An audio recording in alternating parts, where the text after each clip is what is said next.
Hey, this is Alfred's Basic Adult Piano Course, Lesson Book, Level 1. This video is Lesson 12, which covers page 17, Harmonic, Fourths, and Fifths. So in the previous lesson, we learned about melodic fourths and fifths. And the difference between a melodic interval and a harmonic interval is that the melodic intervals are played one note at a time. The harmonic intervals are played together. So in the last lesson, we specifically went through melodic fourths from middle C to F, and fifths, middle C to G.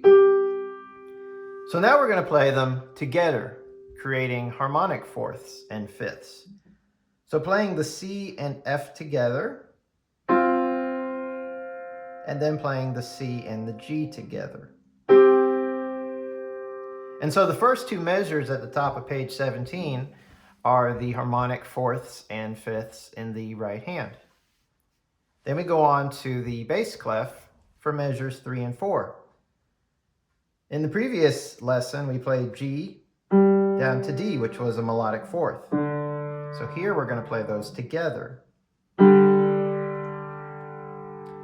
We also had G down to a C for a melodic fifth. And we're going to now play those together. And the next measure is the same thing. So now I'm going to play the harmonic fourths and fifths.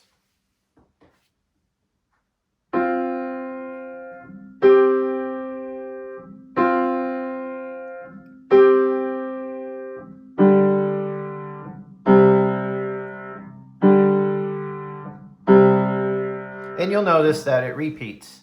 Also notice that these are all half notes, so they'll get 2 counts each. And we have a dynamic symbol, mezzo forte, MF, mezzo forte, which means moderately loud. So again, just about average volume. Not too loud, but certainly not soft.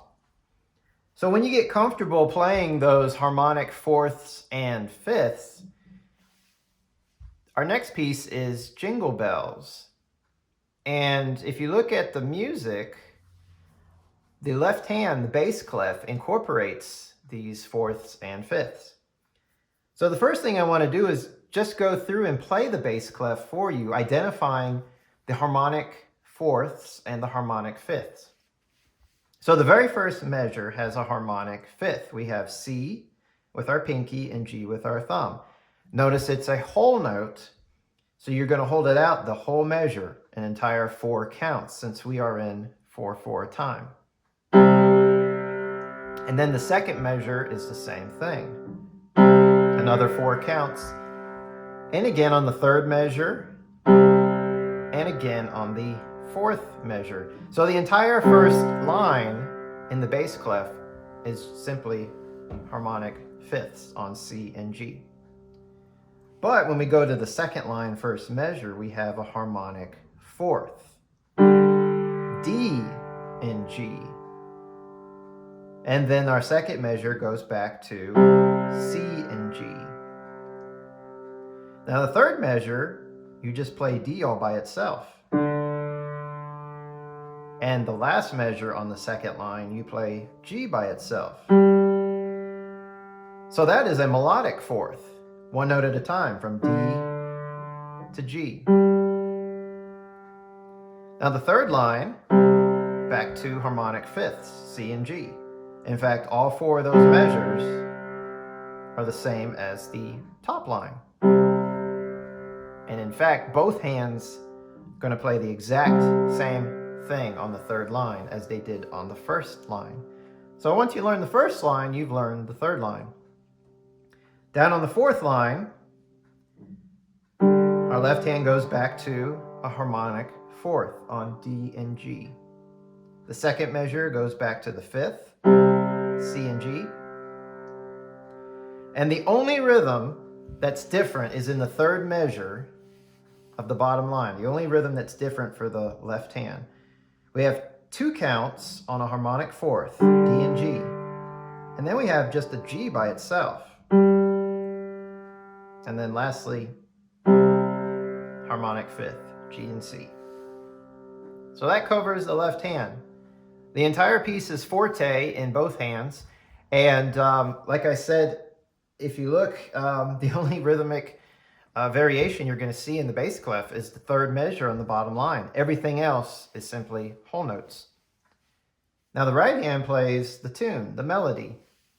It plays Jingle Bells. So let's go through and I'm going to play that for you. Notice our third finger starts on E.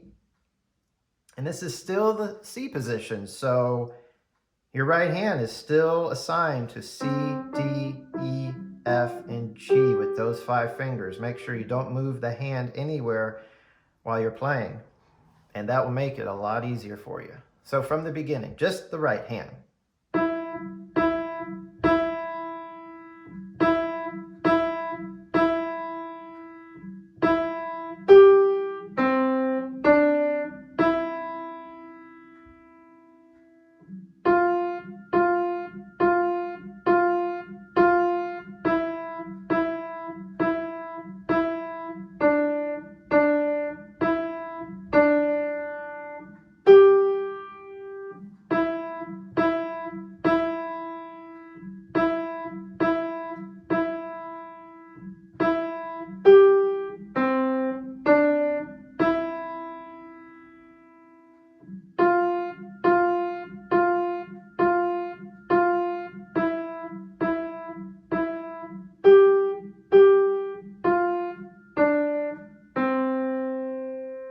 So even though a lot of us may know this tune, it's still important to make sure that you're counting. Your rhythms are very precise according to the sheet music. So going back and looking at the right hand from the beginning, notice the 2 quarter notes and the half note in the first 2 measures. So you want to be very precise about that. Let me count that for you as I play it. Remembering 4 beats per measure. 1, 2, 3, 4. 1, 2, 3, 4. Then our next measure is just simply quarter notes. 1, 2, 3, 4. And our last measure, whole note. 2, 3, 4.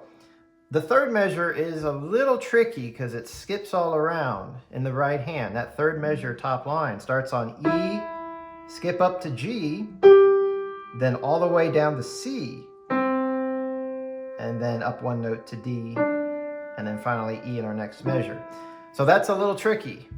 So you may want to spend a little extra time on that third measure and go a little bit slower. On the second line, it's all quarter notes, very, very even. And that's really important that it's very even, like so. 1, 2, 3, 4, 1, 2, 3, 4, 1, 2, 3, 4, 1, 2, 3, 4. Got some half notes there at the end. The beginning of the line is all Fs. In fact, there are 5 Fs total. So it's very easy to perhaps play an extra F or not enough Fs. So the counting again helps just keeping track how many Fs that you've got. When you get down to the third line, as I mentioned earlier, the third line is the same as the first line in both hands. It's exactly the same. So once you've learned the first line, you have learned the third line. And on the fourth line, the first 2 measures in both hands of the fourth line are the exact same thing you played first 2 measures on the second line in both hands. Again, there are the 5 Fs I was just talking about. When you get to the third measure of the bottom line in the right hand, it's a little different. You got a couple quarter notes, 4 quarter notes on G, F, skip down to D, and then finish up on middle C.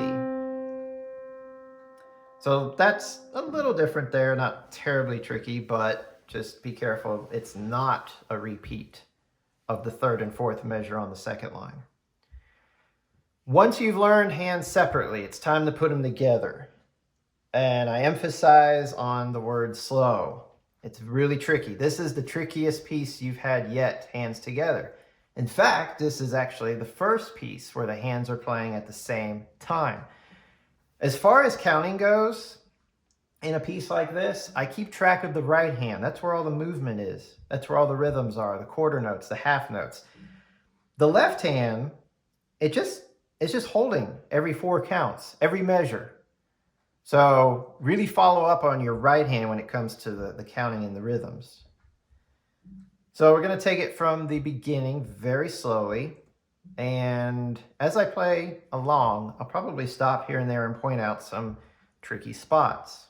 Okay, here we go.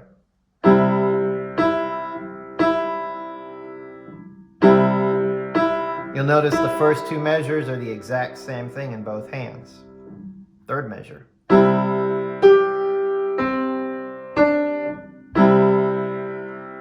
Now going to the next line is a little tricky. You've got a couple changes. You got to get that 4th finger on F, but you've also got the change in the left hand to D and G. So don't keep on the C and G. You're going to change here. What I like about it is both my 4th fingers are engaged in both hands. Left hand on the D, right hand on the F. So just keep that in mind. 4th fingers engaged, beginning of the 2nd line. Here we go.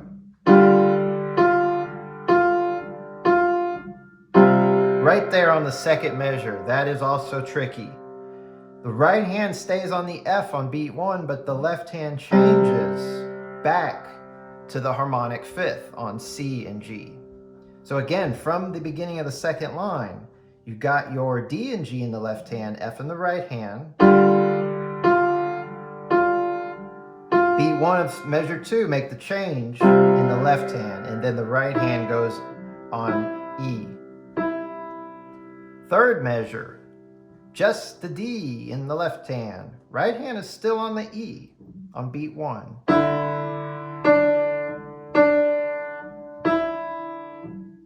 Couple changes there on the last measure. Thumb on G in the left hand.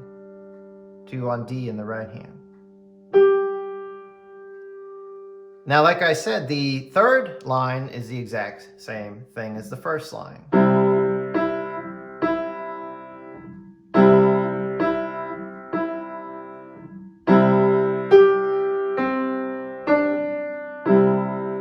And then the bottom line, the first 2 measures, same as the 2 measures at the beginning of the 2nd line. We still have this tricky part right here.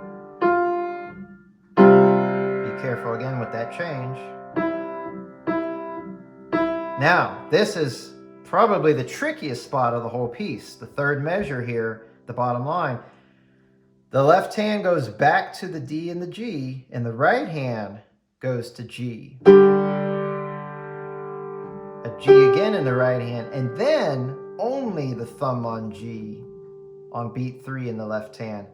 The right hand goes to 4 on F. And then 2 on D in the right hand. And then finally, we finish the piece. So that 3rd measure bottom line is very different. That's probably the trickiest measure hands together in the whole piece. And I guarantee you, beat 3 right there is going to be tricky. There's something about the left hand going from D and G to just the G. By itself, you won't find it all that difficult. But incorporate the change to that F in the right hand at the same time, and trying to remember to do both of those, it's tricky. So you're going to definitely want to slow that down and break it down very slowly, like so. Maybe pound out that note right there. Feel strong about it. Feel confident. And then continue. So you may not be able to keep up with a steady beat at first when putting the hands together. You're really going to be concentrating on the notes and getting the hands together when they play together. That's actually a very important thing to do. Once you've accomplished that, then go through and slowly focus on your tempo, focus on the steadiness of the tempo, and focus on the count. So before this video is over, I'm going to play it for you one more time, very slowly with the count off. And I'll do it slow enough that perhaps you can play along with me on this. So here's the count off. 1, 2, ready, go.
I should have told you before I played it that I was going to tap my foot along just to keep that beat going, especially on those long whole notes.